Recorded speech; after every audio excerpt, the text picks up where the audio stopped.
जीवन एक कर्म यात्रा है। पृथ्वी पर मनुष्य का जन्म सिर्फ भोग विलास के लिए नहीं हुआ है। मानव जितना संघर्ष से रूबरू होता है उतना ही निखरता है।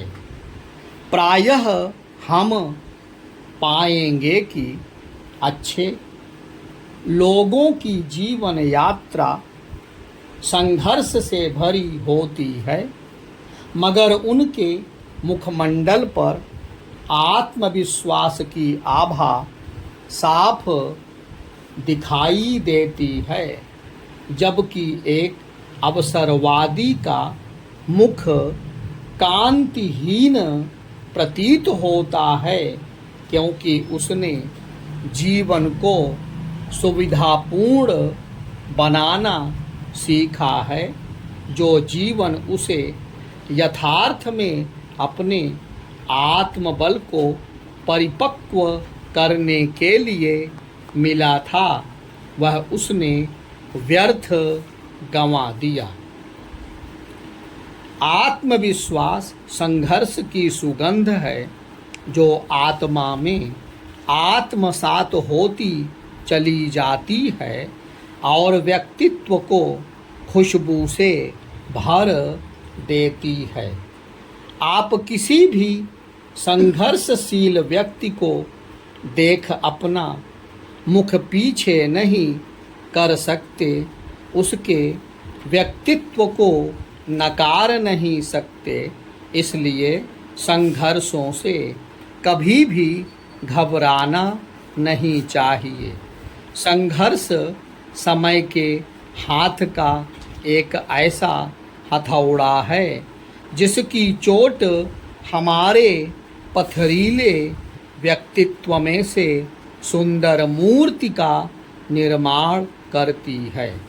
संघर्ष हमें पूजनीय बनाता है और आदर्श की परंपरा में हमें स्थायित्व देता है, ताकि व्यवस्थित और सुंदर समाज का निर्माण हो सके। यदि हम आसपास भी नज़र दौड़ाएंगे तो पाएंगे कि कहीं ना कहीं सभी जीवन में निरंतर कर्म कर रहे हैं, संघर्ष कर रहे हैं। एक छोटी सी चिड़िया भी अपना घोंसला बनाने के लिए सुबह से शाम तक संघर्षशील रहती है और अंततः वह घोंसला बना भी लेती है। वह इस बात से बिल्कुल भी भयभीत नहीं होती कि मौसम के बदलाव से या वर्षा, आंधी, तूफान से उसका घोंसला टूट जाएगा, बल्कि वह घोंसला टूट जाने के उपरांत मनुष्यों की तरह व्यर्थ का प्रलाप भी नहीं करती, तुरंत ही नए तिनके जोड़ने में लग जाती है। यह प्रयास ही उसके जीवट को शक्ति देती है। संघर्ष ही हमें शक्ति देता है। अतः जीवन में विपत्ति आने पर उससे भागने के बजाय डटकर संघर्ष करना चाहिए, तभी हम जीवन में मनोवांछित परिणाम पा सकेंगे। सफलता के लिए हर कोई अपने स्तर पर परिश्रम करता है। कभी कभी भरसक प्रयास करने पर भी सफलता नहीं मिलती। ऐसे में मन में हताशा आना स्वाभाविक है, परंतु उससे भी अधिक निराशा मन में तब आने लगती है जब अपने संगी साथी सफल हो जाते हैं और हम वहीं रह जाते हैं। प्रकृति के नियम बहुत सामान्य हैं। प्रकृति ने हर पौधे पर फल या फूल आने की एक निश्चित अवधि निर्धारित कर रखी है। किसी पौधे पर 1 महीने में या 6 महीने में फूल आ जाते हैं, तो किसी वृक्ष को परिपक्व होने में वर्षों लग जाते हैं, तब वह फल या फूल देने योग्य बनता है। इसी प्रकार हमारे कर्मों का फल कब उदित होगा, यह अज्ञात रहता है। वर्तमान में हम जो भी कर्म करते हैं, उनके फल हमें निश्चित तौर पर भविष्य में प्राप्त होंगे। आज हमने जो भी परीक्षा दी है, तय है कि उसका फल हमें अगली सुबह उठते ही प्राप्त नहीं होता। इसी नियम के अंतर्गत आज मिलने वाले फल आपके पूर्व कर्मों का परिणाम है। किसी को नौका की पाल खुली हुई मिल जाती है, उसकी नाव चल देती है। वहीं किसी को पार पहुँचने के लिए पहले नौका बनानी पड़ती है। इसके लिए भाग्य पर या ईश्वर पर दोषारोपण उचित नहीं है। प्रकृति कभी भी पक्षपात नहीं करती, वह सभी को समान अवसर देती है। यदि परिश्रम करने पर भी अपेक्षित परिणाम नहीं मिल पा रहे हों, तो यह टटोलना चाहिए कि हम सही दिशा में प्रयास कर रहे हैं या नहीं। कई बार यूँ भी होता है कि हम नौका खेने में जी जान से लगे हैं, परंतु धारा की विपरीत दिशा में। ऐसे में आपको आपके संचित भाग्य का सहयोग नहीं मिल पाता। यदि इस पर दृढ़ हो कि दिशा सही है, तो धैर्य धारण करना चाहिए। संभव है अभी आपके कर्मों का फल उदित होने की ऋतु या समय नहीं आया है। कबीर दास जी सत्य ही कह गए हैं, माली सींचे सौघड़ा ऋतु आए फल होए। इसका मर्म यही है कि पेड़ को चाहे कितने ही पानी से सींचते रहो, लेकिन फल तो समय आने पर ही लगेगा। संसार में प्रत्येक मनुष्य सुख पाने की आकांक्षा में दौड़ रहा है। वह चाहता है कि संसार की वे सभी वस्तुएं उसे प्राप्त हो जाएं, जिनसे वह पूर्णतः सुखी हो जाए। उसके सारे प्रयत्न सुख पाने के लिए ही होते हैं। निरंतर ऐसा करके भी उसने जो पाया है, वह उससे सुखी नहीं है, बल्कि उसे जो नहीं मिला है, उसे पाने के लिए दुखी रहता है। यदि उसके पास मकान नहीं है, तो वह चाहता है कि वह एक अच्छा सा मकान बना ले। अपने मन का मकान बनाकर वह खुश भी होता है। कुछ दिनों बाद जब उसके पड़ोस में ही कोई उससे अच्छा मकान बना लेता है, तो वह फिर दुखी हो जाता है। इस दुख का सबसे बड़ा कारण यह है कि सुख को बाहर जगत में ढूंढ रहा है, जबकि सुख उसके भीतर खोजने की चीज है। आप सुख को जितना बाहर तलाश रहे हैं, तो समझिए सुख आपसे उतना ही दूर होता जा रहा है। एक बार एक वृद्ध महिला घर के बाहर सड़क पर सुई ढूंढ रही थी। उसी दौरान एक युवक उधर से निकला जा रहा था।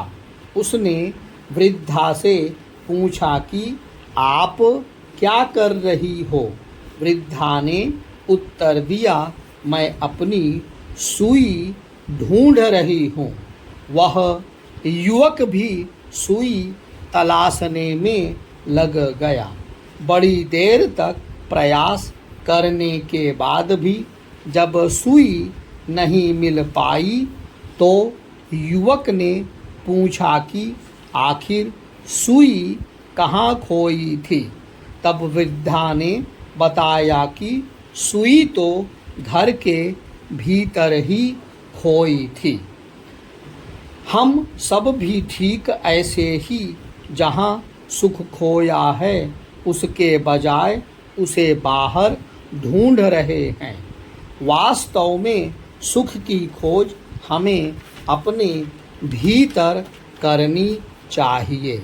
इसके साथ ही हमें सुख के निमित्त या मूल कारण को समाप्त करना होगा। जैसे किसी वृक्ष को नष्ट करने के लिए उसकी जड़ को नष्ट करना होता है, उसके पत्ते या टहनियाँ काटकर हम उसे नष्ट नहीं कर सकते। उसी प्रकार हमें दुख के मूल कारण तृष्णा को नष्ट करना होगा। तृष्णा को समाप्त किए बिना दुख निरंतर हमें घेरते रहेंगे, क्योंकि एक इच्छा पूर्ण होने के बाद नई इच्छा हमें घेर लेती है। वस्तुतः तृष्णा के लिए सुख की कोई सीमा ही नहीं है। प्रायः मनुष्य का जीवन दुखों से भरा दिखाई पड़ता है। जीवन में सुख शांति के लिए लोग अनगिनत प्रयास करते भी दिखते हैं, लेकिन विडंबना यह है कि सुख गिने चुने लोगों को ही प्राप्त होता है। शेष व्यक्तियों की झोली तो अतृप्ति, असफलता, असंतोष, अभाव एवं दुखों से ही भरी मिलती है। हर व्यक्ति की यही पीड़ा है। सुख की तलाश में भटकने वाले लोग यह भूल जाते हैं कि दुख कहीं बाहर से नहीं आता, बल्कि हमारे भीतर से ही उत्पन्न होता है। हम दुखों के कारण को किसी व्यक्ति, परिस्थिति, घटना में कितना भी तलाशें, लेकिन दुखों का मूल हमारे भीतर ही है। बाहर ढूंढने से कारण तो पर्याप्त मिल सकते हैं, पर समाधान कभी नहीं मिल सकता। अगर आप दुखों का समाधान चाहते हैं, तो सिर्फ परिस्थितियों को नहीं, बल्कि मनः स्थिति को बदलें। दुखों से मुक्ति पाने के लिए व्यक्ति को इस दृष्टिकोण को गहराई में जाकर आत्मसात करना होगा कि इनके लिए सिर्फ मैं जिम्मेदार हूँ। बाहर जो भी घटना घटती है, वह तो मात्र अंदर की ही छाया है। स्वयं पर जिम्मेदारी लेते ही हम जीवन को समग्रता में स्वीकार कर लेते हैं। दुख हो या सुख, आनंद हो या विषाद, सम्मान मिले या अपमान, सबको समान रूप से स्वीकारने के लिए अपनी परिस्थितियों की जिम्मेदारी हमें स्वयं लेनी चाहिए, क्योंकि वे हमारे ही द्वारा किए गए अच्छे बुरे कर्मों का परिणाम मात्र हैं। जिम्मेदारी लेने से न केवल जीवन के प्रति हमारा दृष्टिकोण बदलता है, बल्कि हमारे भीतर दुखद परिस्थितियों से लोहा लेने की क्षमता भी आती है। क्रांति उन्हीं के जीवन में घटती है जो जिम्मेदारी लेना जानते हैं। दूसरों पर जिम्मा थोपने वाले कभी स्वयं को बदलने की शुरुआत नहीं कर सकते। यह तो उन्हीं के द्वारा संभव है जो दुख का कारण बाहर नहीं भीतर तलाशते हैं और परिस्थितियों को नहीं मनः स्थिति को बदलने का प्रयास करते हैं। दृष्टिकोण बदलते ही समाधान स्वतः प्रस्तुत हो जाता है।